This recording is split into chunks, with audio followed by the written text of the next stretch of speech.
Insellmulkom u natukom il-lejla tajba mis-Santwarju Nazzjonali tal-Madonna ta' Pinu fl-Arb Għawdex. Illum il-ħadd 4 ta' Mejju, it-tielet ħadd ta' żmien qaddis ta' Lejt, dan iż-żmien li fih il-Knisja tiċċelebra il-qawmin ta' Kristu mill-mewt u fil-Vanġeli tal-Ħdud tikkontempla il-ġrajiet sbieħ tad-deriet tiegħu lill-Apostli f'dak iż-żmien ta' 50 jum wara li juqam mill-imwiet. Kif se nisimgħu l-lejla wkoll fil-Vanġelu li tħabbar illum, il-Vanġelu li fih għat-tielet darba kif jgħidilna l-Evanġelista Ġesu der lid-dixxiepli tiegħu u ser nisimgħu il-Biblista Monsinjur Anton Mizzi jagħtina l-ispjega f'din il-lezzju divina tal-lejla. Għalhekk biex nagħtu bidu ejjew flimkien ma' min qiegħed janima l-mużika hawnhekk fis-santwarju u l-kant inkantaw flimkien l-ewwel innu iddeċidejt mulej.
Nitolbu.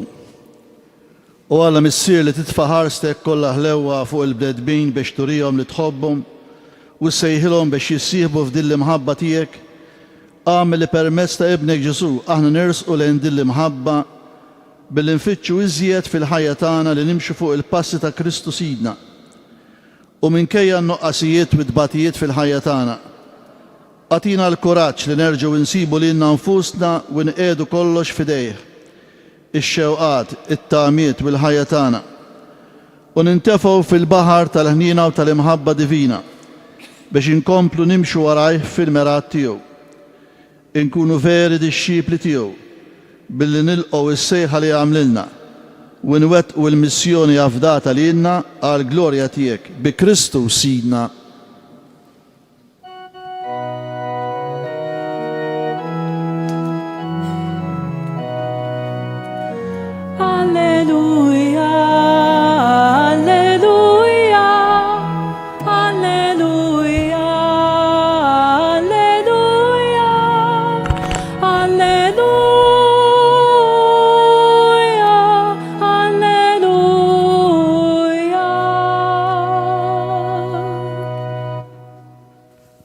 Qari mill-Evanġelju skont San Ġwan. F'dak iż-żmien Ġesu reġa' der lid-dixxiepli ħdejn il-baħar ta' Tiberija. Derilhom hekk Xmon Pietru, Tomas li jgħidulu t-Tewmi, Natanjel minn Kana tal-Galileja u li Zebedew u 2 oħra mid-dixxiepli tiegħu kienu flimkien. Xmon Pietru qalilhom: sejjer nistad. Qalulu: ħaniġu miegħek aħna wkoll. Marru rikbu d-dajsa u dak il-lejl ma qabdu xejn. Filgħodu mas-sebħ Ġesu li kien qiegħed ix-xatt imma d-dixxiepli ma kinux jafu li kien Ġesu. Ġesu qalilhom għandkom xtieklu ħbieb. Le wiġbuh qalilhom wadbu x-xibka n-naħa tal-lemin tad-dajsa u issibu. Dawn wadbu x-xibka u imbagħad ma ferħux jixbduha daskemm qabdu ħut. Id-dixxieplu li kien iħobb Ġesu qal lil Pietru, il-mulej dan, għalhekk Xmon Pietru kif sema li kien il-mulej xeħed fuqu l-libsa ta' fuq għax kien għoddu weri u intafa' il-baħar. Id-dixxiepli l-oħra billi ma kinux imbeda wisq mill-art imma xi 200 drieħ biss resqu bid-dajsa jkaxkru warajhom ix-xibka bil-ħut. Kif niżlu l-art raw li kien hemm xi faħam jaqbad bil-ħut fuqu u xi ftit ħobs. Qalilhom Ġesu, newlu l-hawn xi ħotiet minn dawk li għandkom kaqbattu. Xmon Pietru tala fid-dajsa u ġibet l-art ix-xibka mimlija b'153 ħuta kbira u minkejja daqshekk ħut ix-xibka ma nqasmitx. Qalilhom Ġesu, ejjew kulu, imma ħadd minn dixxiepli ma s-sogra jistaqsih, int min int? Għax kienu jafu li kien il-mulej. Ġesu resa qabad il-ħobs u nawilulhom u hekk ukoll għamel bil-ħut. Din kienet ġa t-tielet darba li Ġesu der lid-dixxiepli wara l-qawmin tiegħu mill-imwiet. Wara li kienu xi ħaġa, Ġesu qal lil Xmon Pietru, Xmon bin Ġwanni, tħobbni int aktar minn dawn? Wieġbu, iva mulej, int taf li nħobbok. Qallu, ira l-ħref tiegħi. Staqsiha t-tieni darba, Xmon bin Ġwanni, tħobbni int? Wieġbu, iva mulej, int taf li nħobbok. Qallu, ira n-naċ tiegħi. Għat-tielet darba staqsih, Xmon bin Ġwanni, tħobbni?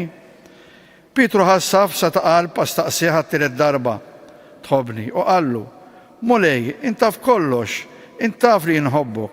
Qallu Ġesu, ira n-naċ tiegħi. Tassew ngħidlek, meta kont żagħżugħ kont titħażżen waħdek u tmur fejn trid, imma meta tixjieħ int tiftaħ idejk u ħadd ieħor iħażmek u jieħdok fejn ma tkunx trid. Dan qalu biex ifisser bliema mewta kien sejjer jagħti glorja lil Alla. Imbagħad Ġesu s-sokta jgħidlu, ejja warajja. Il-kelma tal-mulej.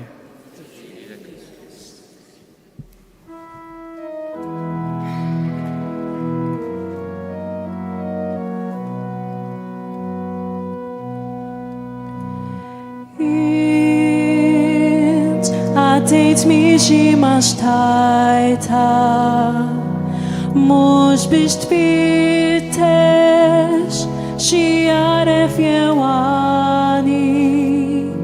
Ġejt fittex lili, ġejt issejjaħli. Mulej, int ħares li f'għajnejja, bimħabba li sint l-isem tiegħi. F'xatt la dira tlaqt warajja id-dajsa biex warajk sir sajjiet tal-bnedmin. Int taf dak kollu li għandi, m'hemmx fid-dajsa la fid-dawl la xwabel, hemm biss iġbiegi u xogħol tidejja. Mulej, int ħares li f'għajnejja, bimħabba li sint l-isem tiegħi. F'xatt la dira tlaqt warajja id-dajsa biex warajk nsir sajjiet tal-bnedmin. Int għandek bżonn dawn idejja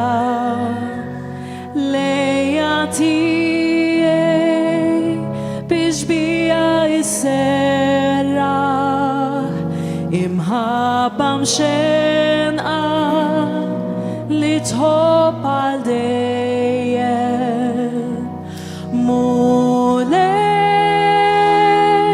intħares li f'għajnejja bimħabba li sint li sem tiegħi f'xatt l-għadira tlaqt warajja id-dajsa biex warajk sir sajjiet tal-bnedmin.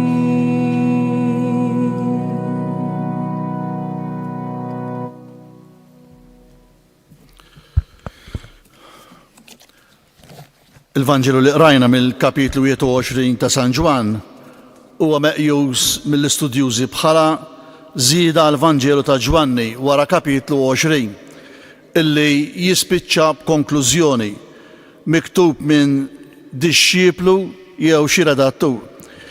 Il-Vanġelu diġà għandu konklużjoni fl-aħħar tal-kapitlu 20, hemm ħafna sinjali oħra li Ġesu għamel quddiem id-dixxiepli tiegħu li mhumiex imniżla f'dan il-ktieb, iżda dawn inkitbu sabiex intom temnu li Ġesu huwa l-Messija li ben Alla u biex bit-twemmin tagħkom ikolkom il-ħajja f'ismu.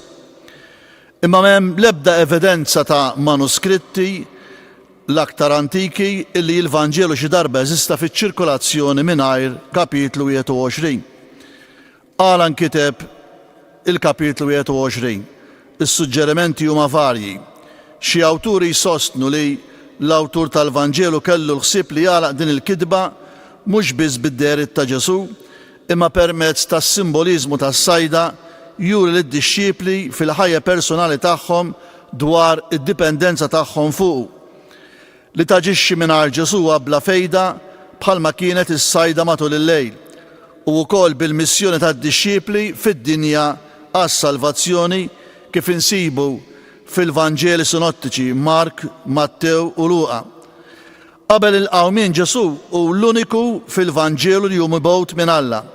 Iżda wara l-qawmien id-dixxiepli huma mibgħuta fuq missjoni mad-dinja. Oħrajn jaraw l-iskop ta' din iż-żieda biex jerġa' jwettaq l-awtorità ta' Pietru fil-Vanġelu u fil-komunità Ġovannea. Iżidu wkoll jgħidu biex jispjega għala d-dixxieplu l-maħbub issa kien ġa mejjed kontra dak li kien mistenni min-nies li kellu jibqa' ħaj. Hemm min jissuġġerixxi li kien miktub minn xi redattur biex jagħti impronta aktar qawwija fil-Vanġelu milli kien fl-oriġinal dwar il-Knisja, l-eskatoloġija u s-sagramenti. Kapitlu 21 għandu diversi temi importanti li għandhom bħala motiv ewlieni il-ħajja tal-Knisja li kienu jolqtu relazzjoni bejn il-komunità ta' Ġwanni u l-Knisja in ġenerali. Din il-konċentrazzjoni ekklesjali tinħassa hawnhekk iktar mill-bqija tal-Vanġelu, mifhuma biss bħala żvilupp u bl-ebda mod xi introduzzjoni ta' tema ġdida jew kontrarja. Fost dawn it-temi insemmu r-riabilitazzjoni ta' Pietru, l-irwol tiegħu bħala raj tan-naċ u l-mewt tiegħu bħala martirju, ukoll l-irwol tad-dixxieplu l-maħbub, il-mewt tiegħu u relazzjoni mat-tieni miġja. Fl-ewwel vers naqraw wara dan Ġesu reġa' dajr lid-dixxiepli ħdejn il-baħar ta' Tiberija derelhom hekk. Wara dan hija formula Ġovannea, jiġifieri ta' Ġwanni ta' tranzizzjoni, espressjoni li hawnhekk għandha sens temporali dgħajjef biex jgħaqqad materjal ieħor wara il-konklużjoni preċedenti fl-aħħar tal-kapitlu 20. Kapitlu 20 wara l-qawmien għandu dehriet f'Ġerusalem, der lil Marja ta' Magdala u żewġ dehriet oħra lid-dixxiepli. Wara dawn Ġwanni qed iżid deher oħra fir-reġjun tal-Galilea dejn il-baħar ta' Tiberija. Id-dixxiepli issa kienu telqu minn Ġerusalem u rritornaw fil-Galilea kif naqraw anke f'Mattew kapitlu 28. Der lid-dixxiepli u derilhom hekk. Hawnhekk juża il-verb fanero bil-Griek darbtejn f'dan il-vers, imbagħad jerġa' jużah fil-vers 14. Verb li jfisser tirrivela, tagħmel magħruf, turi, għal ħaġa bħal mija l-glorja għal persuna meta wera jew irrevela lilu nnifsu. Il-baħar ta' Tiberija li jfisser il-baħar f'sens ġenerali, il-baħar, jew ukoll l-għadira. Hawnhekk Ġwanni jitkellem bil-baħar ta' Tiberija illi insibuh ukoll f'kapitlu 6 ta' San Ġwan, imma nsibuh iż-żewġ ismijiet flimkien fejn jgħid il-baħar tal-Galilija jew ta' Tiberija. Ġwanni biss jagħti l-isem ta' Tiberija, hija karatteristika Ġevanneja. Dan l-isem ġej mill-isem tal-belt li Erodi Antipa kien bena fis-snin 18-20 wara Kristu fuq ix-xatt tal-punent tal-għadira tal-Galilea bħala kapitali tat-Tetrarka u semmija għal Tiberju Ċesari. F'Luqa kapitlu 5 biss insibu l-isem imbagħad l-għadira ta' Ġeneżaret mill-isem Ebrajk Kineret. Fit-tieni vers Xmun Pietru, Tumas li jgħidulu t-Tewmi, Natanael minn Kana tal-Galilea u li Zebedew u tnejn oħra mid-dixxipli tiegħu kienu flimkien. Hawn jenumera biss 7 mid-dixxipli bla spjegazzjoni. Forsi n-numru huwa simbolu tal-milja u f'moħħu l-komunità tad-dixxipli kollha huma qudiemu. L-ewwel li jissemma fil-lista jkun Xmun Pietru, Simon Petros, hawnhekk f'San Ġwan, bl-isem doppju tipiku fi Ġwanni u bħal kważi fit-Testament il-ġdid kollu juża Simon li huwa isem Grek minflok Simeon fil-forma Ebrajka Ximeon. L-ewwel darba li jissemma bl-isem doppju Xmun Pietru propju fl-ewwel kapitlu ta' San Ġwan, fl-ewwel laqa. Tumas li jgħidulu t-Tewmi, Didimu, litteralment Tewmi li huwa isem Grek. L-isem Tumas seta kien l-isem Grek għal forma Aramajka Teoma li jfisser Tewmi. Fil-lista huwa dejjem imsemmi Tumas u qatt Didimus, imma kull darba Ġwanni jispjega ismu. Jibqa' magħruf bħala li kien iddubita il-qawmien ta' Ġesu, imma mbagħad fit-tieni dera jistqar u jgħid mulej tiegħi u Alla tiegħi. Natanael minn Kana tal-Galilea imsemmi b'dan l-isem fi Ġwanni biss bħala dixxiplu ta' Ġesu fl-ewwel kapitlu f'dan il-kapitlu. Huwa identifikat bħala li kien minn Kana tal-Galilea. Natanael ukoll jiddubita jekk tistax toħroġ xi ħaġa tajba minn Nażaret. Imma wara li ltaqa' ma' Ġesu jistqar, int liben Talla, int is-Sultan ta' Iżrael. Ġesu jikkwalifikah bħala ma hemm ebda fih. U li Zebedew, fi Ġwanni u li Zebedew huma msemmija hawn biss, iżda fis-sinottiċi huma frekwenti u l-ismijiet tagħhom huma Ġwanni u Ġakbu. U tnejn oħra mid-dixxipli tiegħu kienu flimkien. Żewġ dixxipli mhux imsemmija bl-isem. Iżda hemm min jipproponi għal dawn iż-żewġ dixxipli l-oħra l-ismijiet ta' Indri u Filippu li kienu mir-raħal tas-sajd ta' Betsajda u jissemmew flimkien anke fil-Vanġelu ta' Ġwanni kapitlu 6 u kapitlu 12. U Xmun Pietru għalilhom sejjer nistat qalulu, ħaniġu miegħek aħna wkoll. Marru rikbu d-dajsa u dak il-lejl ma qabdu xejn. Id-dixxipli kienu f'Kafarnawm jew Betsajda. Il-ġrajja sseħħ bil-lejl u tiffoka fuq il-mod tat-tielet dera. Ir-rakkont huwa konċis mingħajr ħela ta' kliem u l-kors tal-azzjoni hu sempliċi. Id-dixxipli jiddeċidu li jmorru għal rashom taħt it-tmexxija ta' Pietru biex jistadu. Ġesu mhuwiex imsemmi li kien fil-kumpanija tagħhom. Pietru jiddeċidi li jmur jistad u l-oħrajn imorru warajh. Jgħidulu ħaniġu miegħek aħna wkoll. Marru u rikbu d-dajsa. Għad-dajsa Ġwanni juża il-kelma plojon li mbagħad fil-vers 8 ta' dal-kapitlu juża id-diminuttiv plojarion li huwa d-diminuttiv ta' plojon li tfisser ġifenżer jew dajsa. Iżda mhux dejjem id-diminuttiv tant li f'Mark kapitlu 3 juża id-diminuttiv. Imbagħad għall-istess dajsa f'kapitlu 4 San Mark juża plon. Din il-varjazzjoni tat-termini insibuha ripetuta anke f'San Ġwan kapitlu 6 fejn hemmhekk ukoll juża iż-żewġ kelmiet plon u d-diminuttiv. Anke f'dan il-kapitlu niltaqgħu ma' ħafna diminuttivi. Meta ngħidu diminuttiv bħal meta tgħid dar dwejra u oħrajn. Pietru u d-disċipli kienu issa f'sitwazzjoni ta' inċertezza x'se jagħmlu. Meta wieħed ma jkunx jaf se jagħmel, probabbilment idur lejn xi ħaġa li jkun familjari magħha. Pietru kien sajjied imdorri fil-ħajja biżla u ta' strapazz fiżiku tas-sajd fil-baħar. Kif naqraw fis-sinottiċi Pietru u Ħoendri kienu sajjieda u Ġesu sejħilhom biex jimxu warajh bil-weda li nagħmilkom sajjieda tal-bnedmin, fejn jaqqad b'mod allegoriku s-sejħiet preżenti u futuri flimkien. Dritt wara jiltaqa' ma' ulied Zebedew l-aħwa Ġwanni u Indri li kienu sajjieda u sejħilhom qal warajh. Ġwanni fil-Vanġelu qatt ma jsemmi lid-disċipli bħala sajjieda, filwaqt li l-awtur tal-kapitlu 21 iqishom bħala sajjieda. Din il-ġraja tidher ukoll ftit stramba hawnhekk wara li Ġesu f'dehra preċedenti kien qed jibgħathom, jiġifieri jagħtihom missjoni kif għamel fil-kapitlu 20 fi waħda mid-dehriet, xi ħaġa li hawnhekk qed tiġi injorata. U dak il-lejl ma qabdu xejn. Il-ġraja tissuċċiedi bil-lejl li huwa l-ħin normali għas-sajda għal qabda tajba mill-libinar. U wkoll il-ħut li jinqabad bil-lejl ikun lest frisk filgħodu biex jinbih. Imma d-disċipli ma kellhomx suċċess fis-sajda għax ma qabdu xejn. U bħala sajjieda żgur li din kienet ta' diżappunt li ma kienx l-ewwel darba. Vers 4 jgħid filgħodu mas-sebt Ġesu kien qiegħed ix-xatt imma d-disċipli ma kinux jafu li kien Ġesu.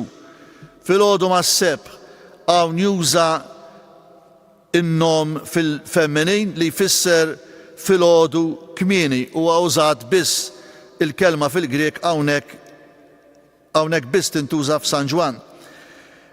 Mela Ġesu kien qiegħed fuq ix-xtajta tal-għadira, imma d-disċipli ma kinux jafu li kien Ġesu. Id-disċipli kienu diġà raw lil Ġesu darbtejn f'kapitlu 20 u ma għarfuhx. Dan huwa argument li juri li kapitlu 21 kemm miżjud u mhux kontinwazzjoni wara Ġwanni 20. Hawnhekk għandna żewġ motivi tal-qawmien. L-ewwel, hawnhekk il-ħin filgħodu mas-sebt ifakkarna fiż-żjara ta' Marja ta' Magdala ħdejn il-qabar filgħodu kmieni kif kien għadu id-dlam. It-tieni motiv huwa li Marja ta' Magdala naqset billi taraf lil Ġesu. It-tema ta' nuqqas ta' għarfien tipiku fl-istejjer tal-qawmien. It-tielet dehra ta' Ġesu irxoxt f'kapitlu 20 ma kienux mistennija, anke jekk din id-dehra ma kienx mistennija u d-disċipli ma għarfuhx. Għala ma għarfuhx. Forsi minħabba d-distanza jew in-nuqqas ta' dawl, jew minħabba l-viżibilità tal-arja mċajpra filgħodu fuq l-għadira, inkella għax għajjenin imqajma bil-lejl u diżappuntati li ma qabdu xejn. Marja ta' Magdala ma għarfitux il-ħadd filgħodu kmieni sakemm Ġesu sejħilha b'isimha Marja. Fit-triq ta' Emmaus iż-żewġ disċipli bajnejhom kellhom xi żommhom ma setgħux jarfuh sakemm kienu fuq il-mejda u wara li Ġesu bierek u qasam il-ħobż imbagħad infetħulhom għajnejhom u għarfuh. Ġesu qalilhom: għandkom x'tieklu ħbieb? Le weġbuh. Imma Ġesu irxoxt jimmanifesta lilu nnifsu meta jrid. Din id-darba kmieni filgħodu mhux bogħod mixtajta lil dawn is-sajjieda preokkupati u bla ma għarfuh jaqtgħulu fil-qasir le. Ġesu jindirizzahom bil-kelma Griega peidion li huwa diminuttiv ta' pejs li tfisser tifel, iben jew għaddej. Peidion li jirreferi għal tifel żgħir ħafna tarbija kemm bniet jew subien tista' tintuża bħala forma ta' indirizz familjari min-naħa ta' min qis lilu nnifsu f'intimità paternali lejn dawk li lilhom qed jindirizza. Fil-fatt fl-ewwel ittra ta' San Ġwan uliedi bl-istess kelma, imma mbagħad fl-istess ittra juża kelma oħra bil-Grik teknija li tfisser tfal żgħar. Hawnhekk biss hija użata din il-kelma minn Kristur xoxt bħala indirizz lid-disċipli, jiġifieri letteralment tfal żgħar li jista' jkollha anke dan is-sens fil-fatt bl-Ingliż f'traduzzjoni minnhom children. Iżda hemm min ma jariex bħala proprja hekk peress li huwa indirizz minn stranġier li għax isejjaħ lis-sajjieda bħala tfal ikun qed jistenna respons pjuttost ostili. Imma hawn forsi tittieħed f'sens ta' kliem kollokjali ta' kuljum bħalma dawk li jaħdmu flimkien jindirizzaw il-xulxin. Bil-Malti fil-fatt hija tradotta ħbieb jew laħwa. Għandkom x'tieklu? Litteralment ma għandkomx xi wħud, il-mistoqsija btibda ma għandkomx li skont il-Grek wieħed jista' jistenna risposta negattiva. Le. Il-mistoqsija wieħed jista' jara bħala xi ħadd li qed joffri biex jixtri jekk qabdu. Inkella hija mistoqsija b'ton ironiku mill-awtur biex juri li Ġesu jaf li meta d-dixxiepli huma weħidhom ma jistgħu jagħmlu xejn. U hawnhekk għal kelma ħut għandna l-ewwel kelma, fil-fatt għandna tliet kelmiet differenti, prosfagion li tfisser xi ħaġa li tiggosta li tiekol mal-ħobs, relish. Hi spiss sempliċement ħut. Ir-risposta negattiva tad-dixxiepli hija le aċċentwata. Imbagħad għalilhom wadbu x-xibka n-naħa tal-lemin tad-dgħajsa u ssibu. Dan wadbu x-xibka imbagħad ma felħux jiġbduha daqskemm qabdu ħut. In-naħa tal-lemin huwa terminu nawtiku biex iddawar il-vapur lejn in-naħa tal-lemin, to starboard. Ġesu jissuġġerixxi lid-dixxiepli biex jitfgħu x-xibka fuq il-lemin tad-dgħajsa meta kien diġà sebaħ. M'hemm ebda raġuni għala tistat fuq il-lemin u aħjar mix-xellug, u lanqas bioloġikament aħjar li tistat bix-xibka fid-dawl milli bil-lejl. Xi studjużi jgħidu li l-Griegi kienu jqisu il-lemin bħala naħħa ta' risq, imma hawn mhix kwistjoni ta' risq imma li jagħtu widen għal kliem dan l-istranġier għax kienu għadhom marfux li kien Ġesu. Ġesu Ġwanni qed jimplika li tobdi jekk wieħed u dixxieplu tiegħu. Dan wadbu x-xibka imbagħad ma felħux jiġbduha daqskemm qabdu ħut. Ma felħux hawnhekk qiegħda verb fl-imperfett iskuo li tfisser tiflaħ qawwi, u dan il-verb hawnhekk biss huwa użat f'dan is-sens f'San Ġwan. Is-soltu juża verb ieħor dunamai, u dan il-verb huwa segwit bl-infinit għal verb li tiġbed, tkaxkar, tislet xi ħaġa. Il-kelma hawnhekk ħajuża t-tieni kelma għal ħut, iktuos, li ġeli forsi smajnija, it-tieni terminu għal ħut f'dan l-episodju. Id-dixxiepli obdew anke jekk ma fehmux ma kienu xarfu lil Ġesu. Bir-riżultat illi huma għamlu qabda kbira tant li ma setgħux itellgħuha. Il-miraklu sar. Kien hemm is-sajjida, id-dgħajsa u x-xibka flimkien mal-kelma ta' Ġesu. Il-qawwa tal-kelma ta' Ġesu hi msieħba mal-ħwejjeġ materjali li kkawżat l-istraordinarju u wkoll li juri li Alla ma jwarrabx is-sem tal-bniedem, anzi jitolbu. Fil-vers 7 id-dixxieplu li kien iħobb Ġesu qal lil Pietru il-mulej dan għalhekk xmum Pietru kif sema li kien il-mulej xehed fuq il-libsa ta' fuq għax kien għoddu u intafa' l-baħar. Id-dixxieplu li kien iħobb Ġesu huwa wieħed minn sħab Pietru f'din is-sajda. Għal verb iħobb għandna agapao kemm fil-kapitlu 20 u anke hawnhekk juża imma darba minnhom fil-kapitlu 20 juża verb ieħor li jħobb fileo. Jiġifieri jużawhom it-tnejn għad-dixxieplu il-maħbub. Fl-istorja tal-qabar Vojt ġara l-istess. Kien dan id-dixxieplu l-maħbub li laħaq l-ewwel fejn il-qabar qabel Pietru u għaraf qablu wkoll il-qawmien ta' Ġesu. Hawn ukoll id-dixxieplu l-maħbub kien l-ewwel li jaraf jippenetra t-tifsira ta' din il-qabda mirakoluża li l-bniedem li kien fuq ix-xatt kien il-mulej. It-titlu Kurios, mulej. Hawnhekk darbtejn, darba minn fuq fom id-dixxieplu u darba fir-rakkont. Mulej huwa t-titlu ta' Kristu rxoxt li nsibuh f'kapitlu 20 ta' San Ġwan. Marija tgħid rajt il-mulej, id-dixxiepli jgħidu rajna il-mulej, Tumas Bisqarrija mulej tiegħi. Xi studjużi għamlu parallel mar-rakkont ta' Marja ta' Magdala. Marija taraf lil Ġesu meta sejħilha bisimha Marja. Imma u Pietru li jieħu l-ewwel azzjoni u mill-ġdid qisu jieħu rridni fl-istil karatteristiku tiegħu. Xehed fuq il-libsa ta' fuq għax kien għoddu qeri u intafa' l-baħar. Probabilment kienet il-libsa li jilbes fuq il-ħwejjeġ ta' taħt. Kien għoddu qeri. Il-kelma bil-Grieg gumnos li tfisser qeri jew arwien imma anke tfisser mingħajr il-libsa ta' fuq li mingħajra persuna deċenti ma jidhirx fil-pubbliku. Fl-ambjent atletiku Grek il-kelma gumnos jiġifieri eri jew biftit ilbies li kienet xi ħaġa anke qisu ta' sikwit fl-ambjent Grek. Xeħed fuqu ifisser torbot madwar. F'kapitlu 13 San Ġwan jgħid rabtu ma' għaddu il-fardal u wkoll bil-fardal li kellu ma' għaddu. Rabat madwaru jiġifieri libes il-libsa ta' fuq. Forsi tidher stramba li Pietru jilbes il-ħwejjeġ qabel jintefa' fil-baħar. Pietru aktarx li kien eri minn taħt waqt ix-xogħol jew inkella b'xi biċċa mdawra ma' ġenbejh. U qabel intefa' l-baħar rabat it-truf tal-libsa tas-sajjieda u hekk ikun jista' jgħum. Billi l-għadira dritt tkun fonda ftit il-barra mixtajta f'ħafna partijiet tagħha. Pietru ried jilħaq il-mulej mill-aktar fejs fuq ix-xatt u d-dgħajsa ma setgħex timxi malajr u għalhekk intefa' fil-baħar jgħum. Fil-vers 8 id-dixxipli l-oħra billi ma kinux imbeda wisq mill-art imma xi 200 drieħ biss resqu bid-dgħajsa jkaxkru warajhom ix-xibka bil-ħut. Pietru ħalla lid-dixxipli l-oħra jaqtfu bil-mod jiġbdu x-xibka li kienet ilha billi kienet mimlija bil-ħut maqbut iffollat sat-truf tagħha.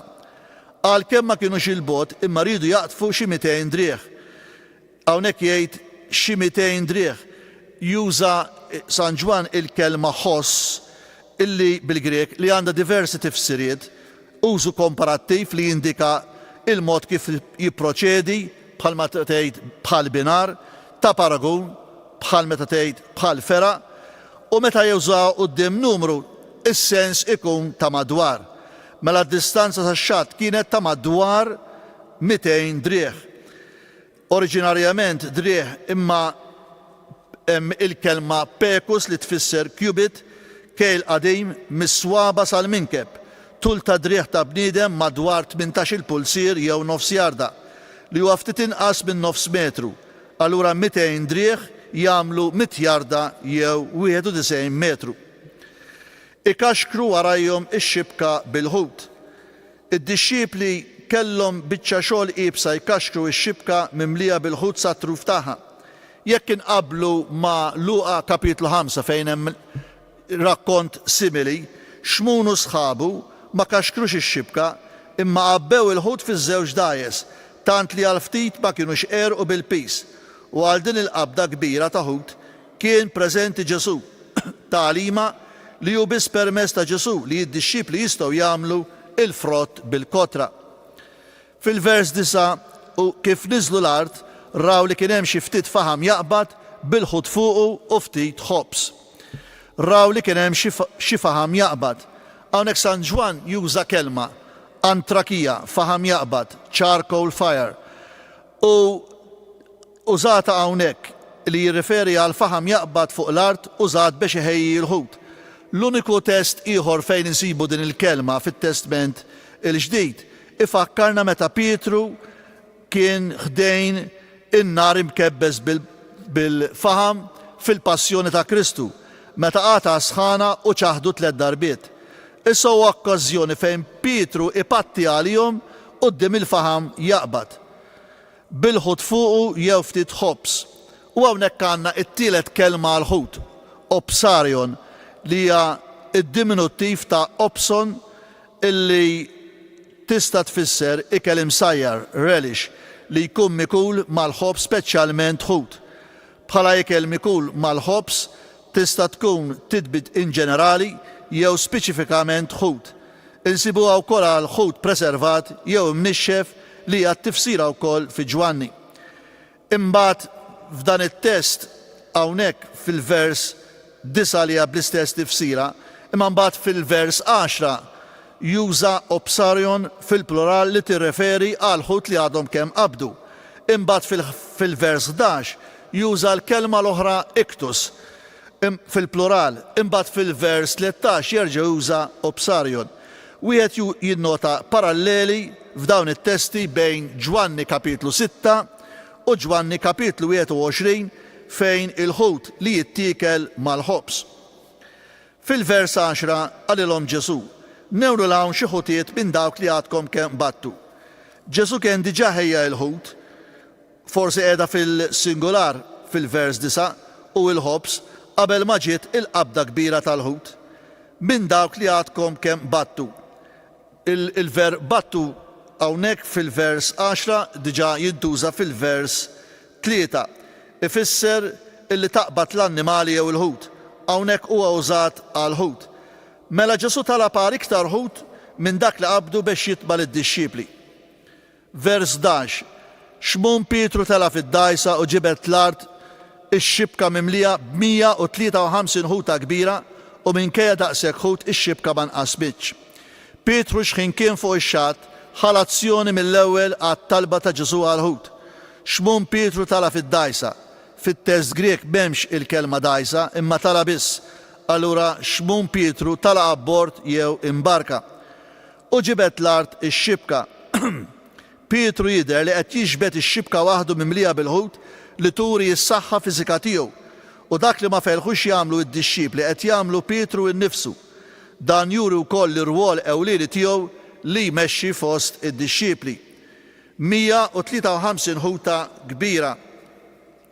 Hemm interpretazzjoni simbolika jew allegorika għal dan in-numru fit-test Bibliku li huma ħafna drabi maħluqa u spekulattivi.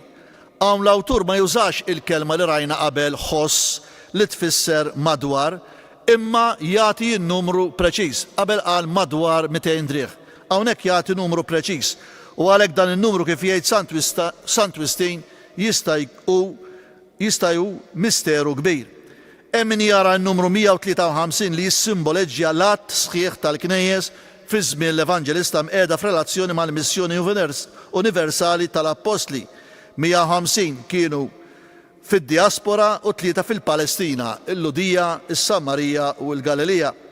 Xi awturi oħrajn fosthom San Ċirillu ta' Alessandrija kienu jaħsbu li n-numru 153 kien ifisser 100 jirreferi għal ġentili, 50 għal Iżrael u 3 jirreferi għat Trinità.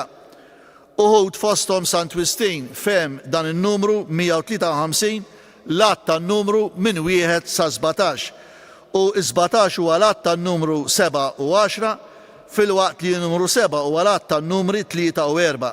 Dawn in-numri għandhom it-tifsir tagħhom. L-10 huwa l-liġi li fiha l-10 kmandamenti, is-7 huma l-grazzja jew is-7 spiriti ta' Alla jew is-7 doni, 3 juri t-Trinità, l-4 juri Ġerusalem il-ġdida mibnija kwadra b'4 tiġnub.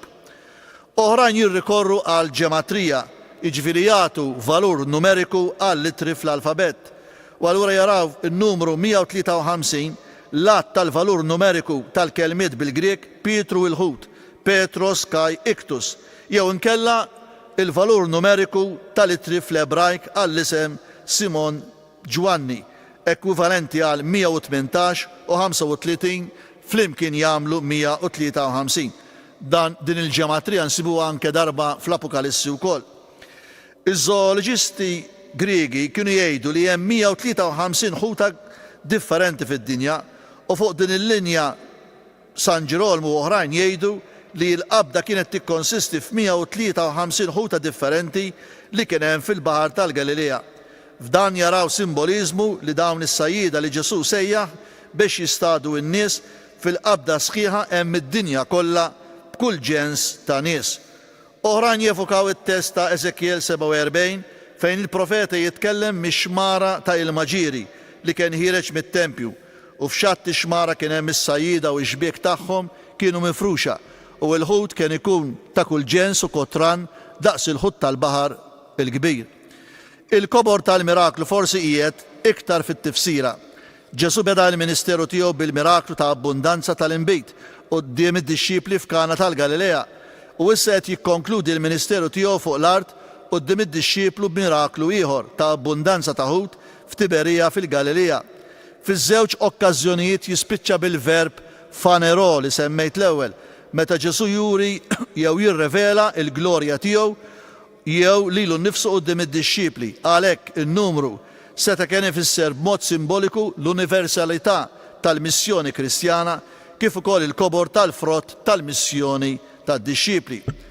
U minkejja daqshekk ħut ix-xibka ma nqasmitx.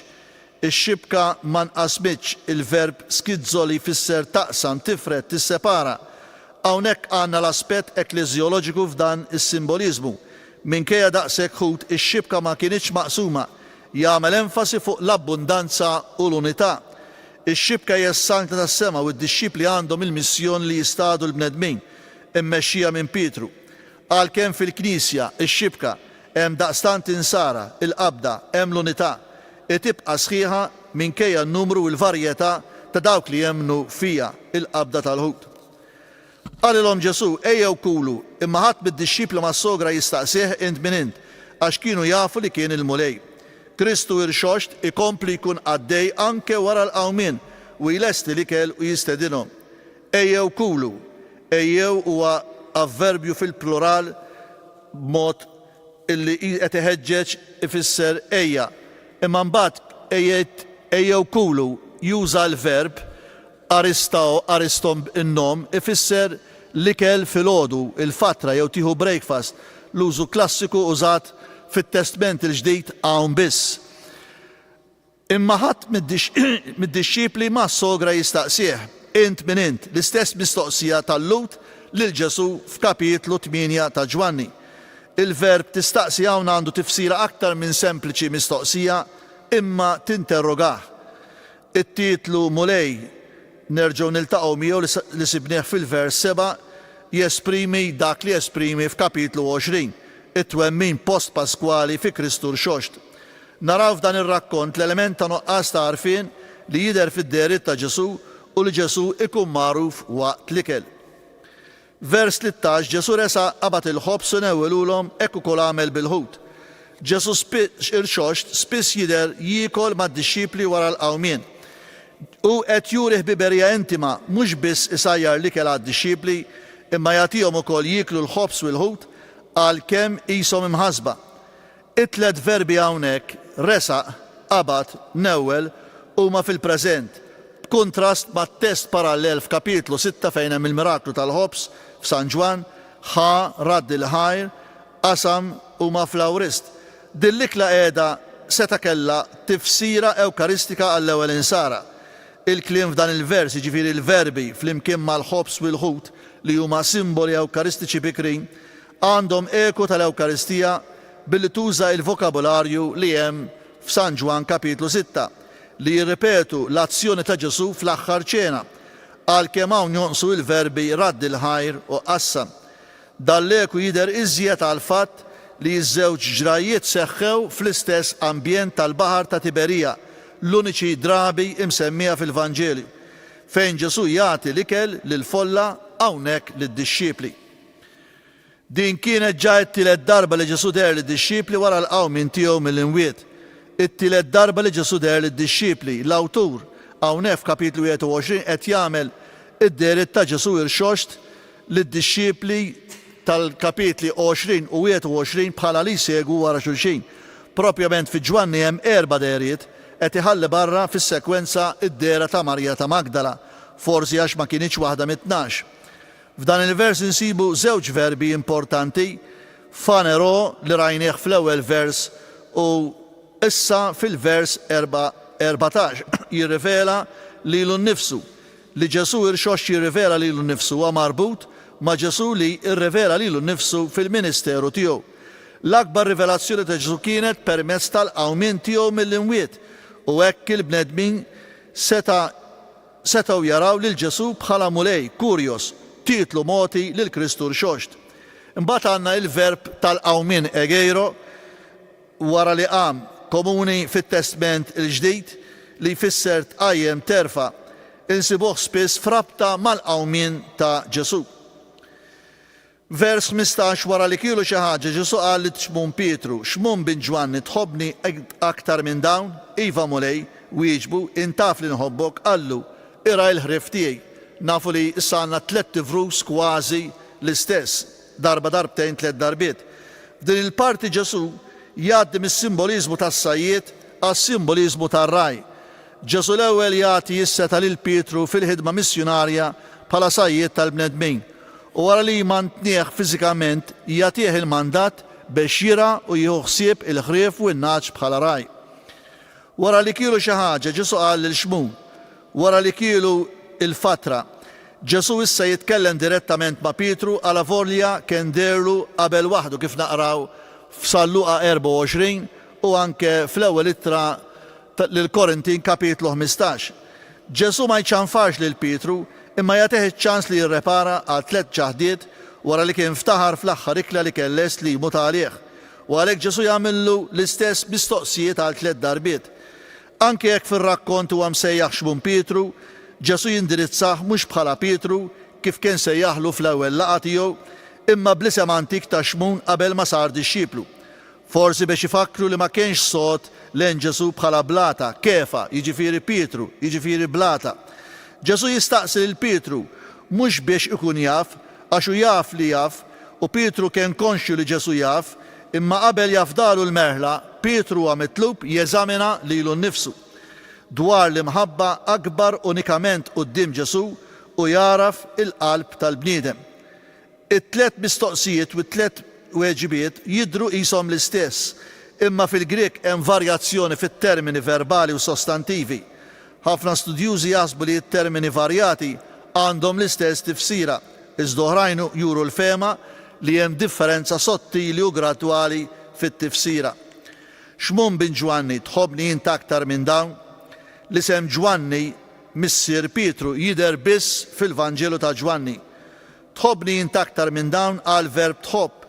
Ġesu juża darbtejn agapao kif semmejt l-ewwel li jfisser imħabba lejn persuni mill-bnedmin lejn bnedmin jew lejn esseri sopranaturali lejn Ġesu jiġifieri, jew imħabba ta' esseri sopranaturali lejn bnedmin, l-imħabba ta' Alla lejn il-bnedmin, jew l-imħabba lejn il-ħwejjex turi stima kbira.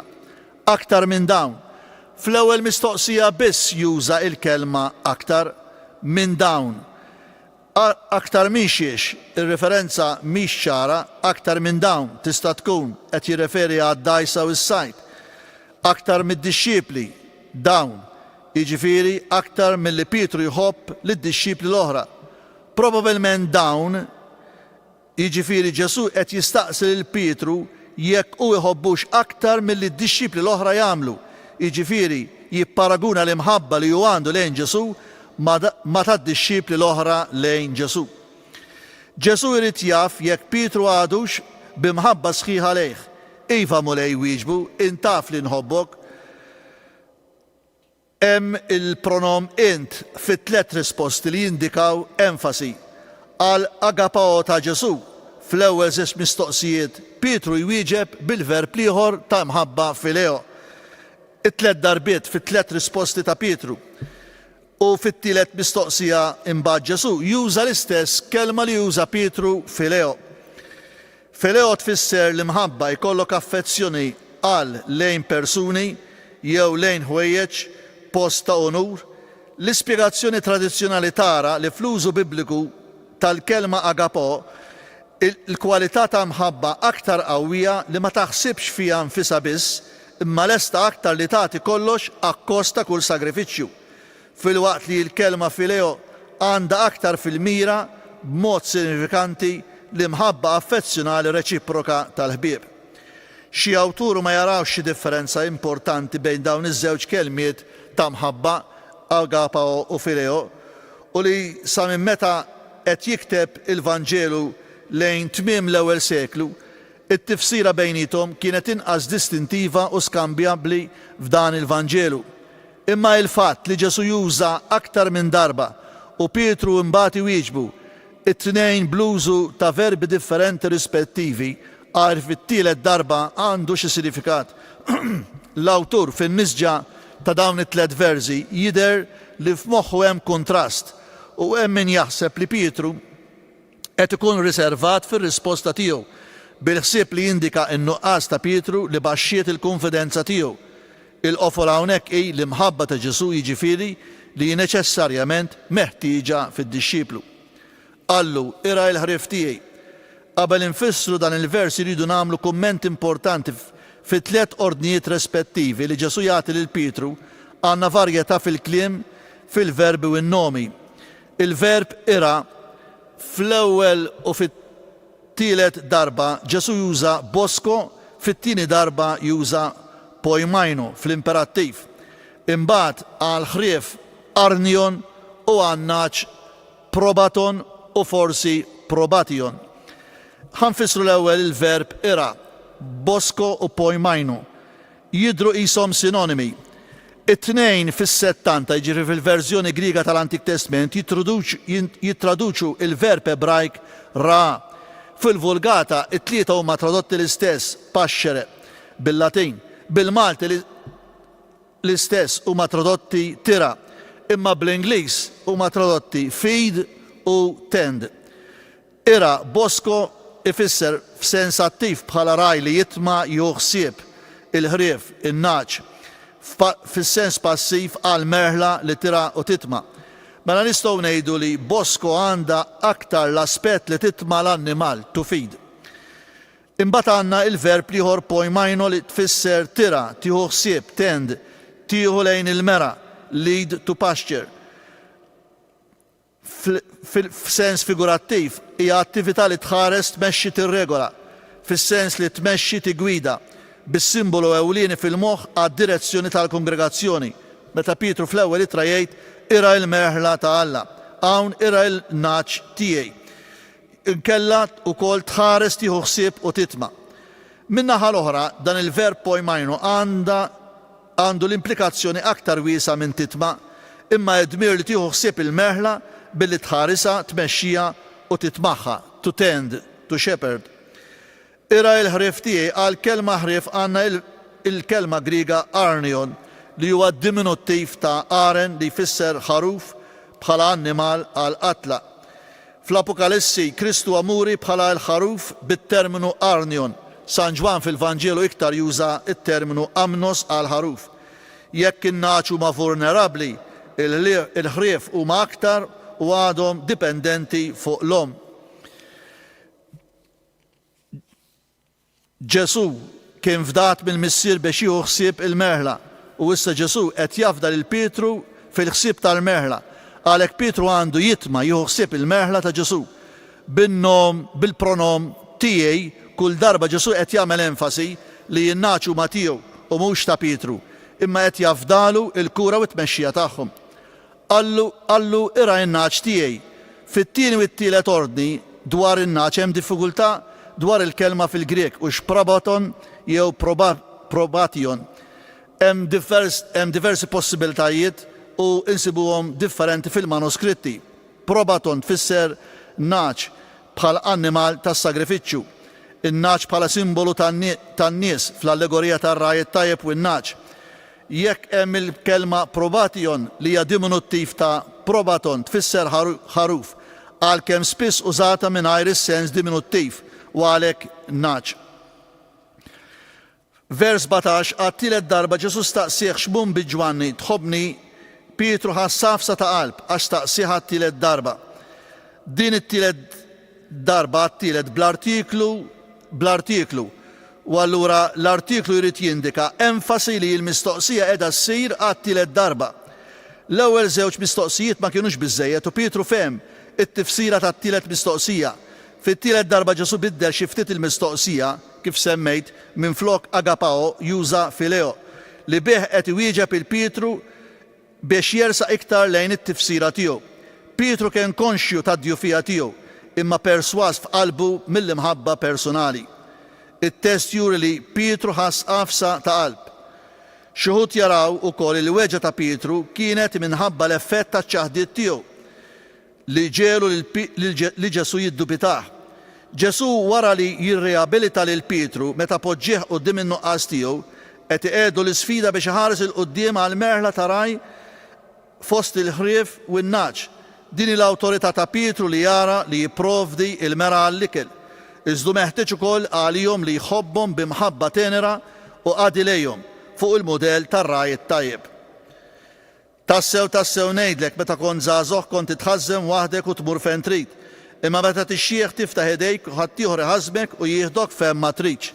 Tassew ngħidlek hija espressjoni tassew Ġovannea, din hija espressjoni li Ġesu jgħid ukoll biex iħabbar iċ-ċaħdiet ta' Pietru wara li Pietru ftaħar li kien lest imut għalih. Imma f'din l-istess ċirkostanza Ġesu jgħid lil Pietru, imma għalissa ma tistax tiġi miegħi, imma tiġi warajja aktar tard. Hawn Ġesu jiddikjara li Pietru kien se jwettaq dak li kien wiegħed qabel. Wara jilqgħu minn Ġesu joffri lil Pietru l-irwol ta' raj u fl-istess waqt iħabbarlu kif Pietru kien se jagħti ħajtu. Kif Ġesu kien lest li jagħti ħajtu għan-naċ tiegħu, ukoll Pietru jagħti ħajtu għan-naċ. Id-diskors dwar li tħażen waħdek u ħaddieħor ħasbek u forsi jimsawar fuq proverbju li żagħżugħ imur fejn irid u x-xieħ jeħdoh l-oħrajn. Meta kont żagħżugħ kont titħażem waħdek u tmur fejn trid. Meta tixxieħ int tiftaħ idejk u ħaddieħor iħażmek u jieħdok fejn ma tridx. Ġesu qed jitkellem dwar il-ġejjieni ta' Pietru u jwedu li jmut b'fedeltà sħiħa għal mulej. Meta titħażem, meta ħaddieħor iħażmu u jieħdu fejn ma jridx fil-post bidejh miftuħin, jiġifieri imsallab mas-salib, kif huwa interpretat fil-vers 17 biex ifisser bliema mewt kellu jagħti glorja lil Alla.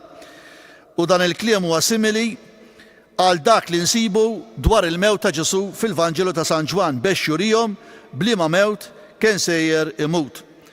Meta inkiteb kapitlu 21 kienu ġa għaddew ħafna snin wara l-mewt ta' Pietru. Pietru miet martri fi żmien Neruni madwar 34 sena wara din it-tħabbira ta' Ġesu. U fit-tradizzjoni tal-Knisja u miżmum li Pietru miet imsallab. Jagħti glorja lil Alla, dan il-verb ifisser tfaħħar, tonora, issebbaħ, doksazzo, tlibbes bid-dija, tiglorifika, jiġifieri jitkellem mill-glorja fil-ħajja li ġejja.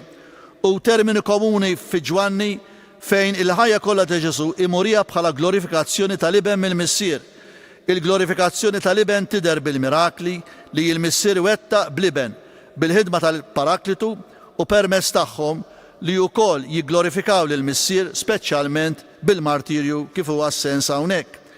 Ġesu jikkonkludi billi jgħid lil Pietru ejja warajja, dan huwa verb ieħor importanti akoluteo fil-Griek tal-sekwela. Din is-sejħa lil Pietru Ġesu qed juri l-fiduċja fih li reġa' ġie riabilitat bl-istqarrija triplika u jikkonfermah fil-missjoni ta' raj fil-komunità. Imma jisejħa wkoll lil Pietru biex jimxi wara Ġesu fl-istess triq tal-mewt tiegħu. Pietru jaf li tibqa' mixi wara Ġesu jfisser it-triq tas-salib. Din l-aħħar sejħa ta' Pietru mingħajr ma neskludu s-sens litterali, l-enfasi aktar fuq id-dimensjoni kristjana tas-sekwela li jimxi warajh bħala dixxiplu sal-punt anke tal-mewt kif naqraw fl-ewwel ittra ta' Pietru. Imma jekk wieħed isofri għax hu nisrani m'għandux bnex jistħi għax ifaħħal lil Alla b'dan l-isem. Din hi l-kelma li l-mulej semmari biex issa inqiegħda fil-prattika fil-ħajja tiegħi millum. Irrid inwieġeb għas-sejħa tiegħu biex nimxi warajh u naċċetta l-missjoni li l-mulej jafdali.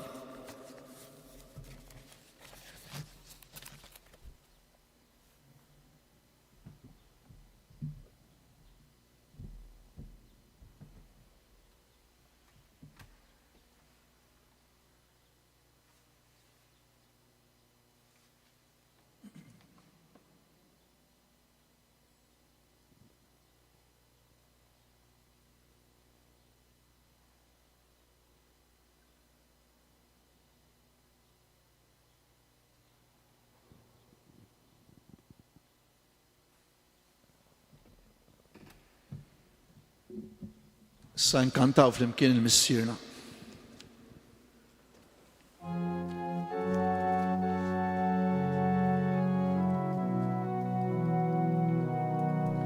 Missierna li inti fismewit jitqaddes l-isem tiegħek, jitqaddes l-isem tiegħek,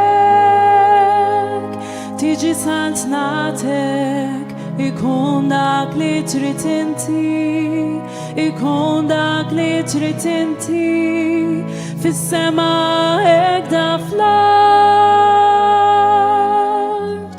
Ħobżna, ħobżna ta' kuljum.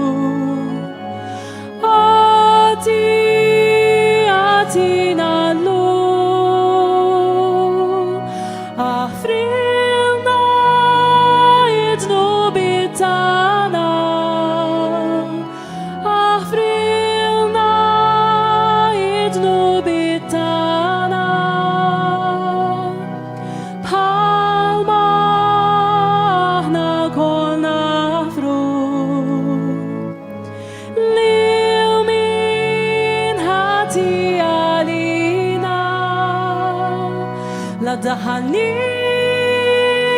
mhux fl-ebda tiġrib, iżda ħlisna minn kull deni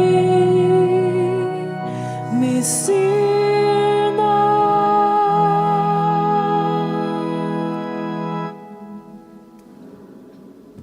Il-mulej ma'kum. Iberikkom għala li jista kollox. Il-Missier, l-Iben u l-Ispirtu Santu.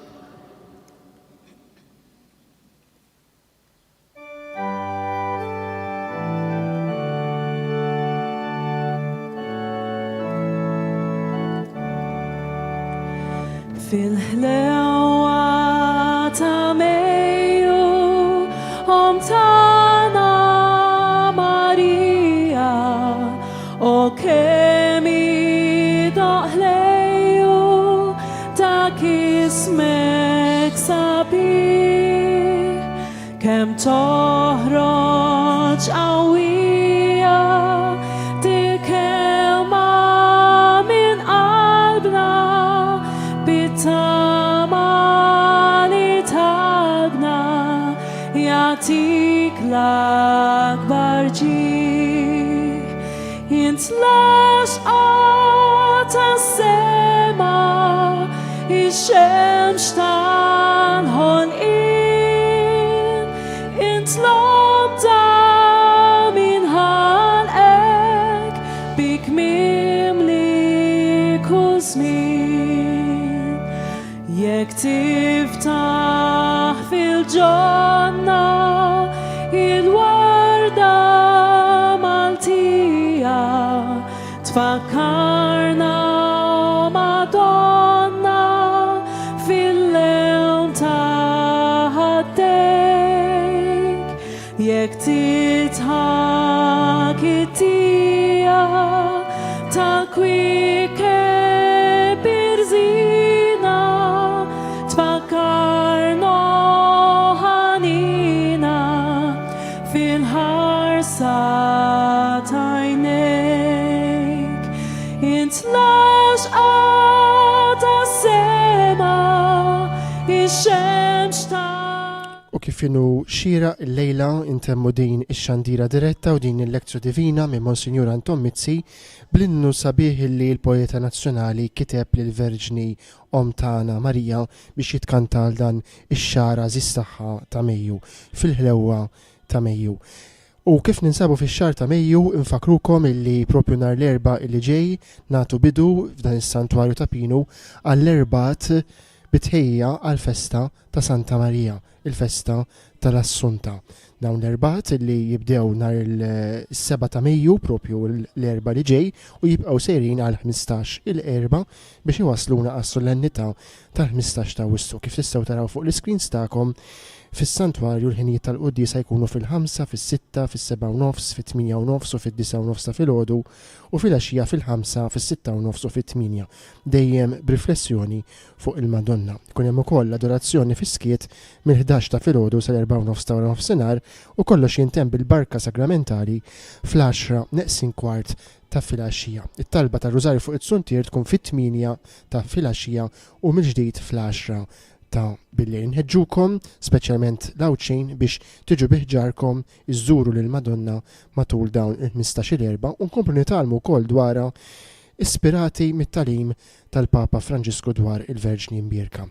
Illum jintemmu il-Novendjales, id-9 tiem tal-luttu uffiċjali fil-Knisja Kattolika għaqdusija tiegħu il-Papa Franġisku u waqt nkomplu nitolbu għalih kif u doverus infakrukom ukoll li nhar l-erba' li ġej propju l-ewwel erba' tal-Madonna ta' Pinu l-Isqof Tawdex Anton Tewma se jmexxi qudiesa hawnhekk fis-Santwarju ta' Pinu li tkun imxandra wkoll fuq dawn il-mezzi fit-8 ta' filgħodu b'talb għal konklavi u għall-elezzjoni ta' Papa ġdid. Nitolbu l-Ispirtu Santu u l-Verġni Mbierka biex idawru lill-Knisja u lill-Kardinali b'mod partikolari miġburin għal konklavi mill-erba' l-qudiem f'dawn il-momenti importanti ta' talb sabiex jagħtina tassew raj ġdid skont il-qalb tiegħu. Grazzi ħafna li kontu magħna u natukom il-lejla it-tajba.